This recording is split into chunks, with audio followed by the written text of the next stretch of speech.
जिल्ह्यात महिलांची सुरक्षा राम भरोसे झाल्याच्या अनेक घटनांमधून सातत्याने समोर येत आहे। पोलीस आपलं काम बजावत असताना राजकीय पुढारी आणि लोकप्रतिनिधी मात्र तोंडावर असलेल्या निवडणुकांच्या तयारीत मग्न असल्याचं दिसत आहे। त्यामुळे महिला आणि बालकांवर होणाऱ्या अत्याचाराच्या घटना वाढत आहेत। दिनांक 15 सप्टेंबर रोजी धाटाव बाजार ते एक्सेल कंपनी परिसरात एक इसमानं पाठलाग करून एका छोट्या मुलीला पळवून नेण्याचा प्रयत्न केला होता। यानंतर प्रचंड दहशतीचं वातावरण पसरलं होतं। सुदैवानं आरोपी पोलिसांच्या हाती लागल्यानं मोठा बाका प्रसंग टळला होता।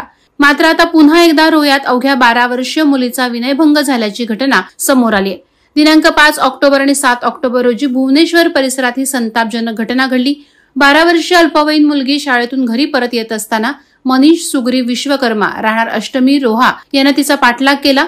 मेरी बहन भी स्कूल से छुट्टी क्या असं विचारत त्यानं तिच्याजवळ येत तिला आक्षेपार्ह स्पर्श केला। यानंतर मुलगी बावरली आणि तिनं घडलेला प्रकार पालकांना सांगितला। त्यानंतर पोलिसांनी सीसीटीव्ही चेक केल्यानंतर आरोपी त्यात सापडला।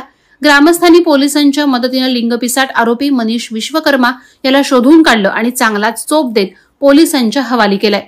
रोहा पोलिसांनी आरोपीला ताब्यात घेतलं असून त्याच्यावर पोस्को अंतर्गत गुन्हा दाखल करण्यात आला। पुढील तपास रोह्याचे पोलीस निरीक्षक मुपडे यांच्या मार्गदर्शनाखाली सुरू आहे।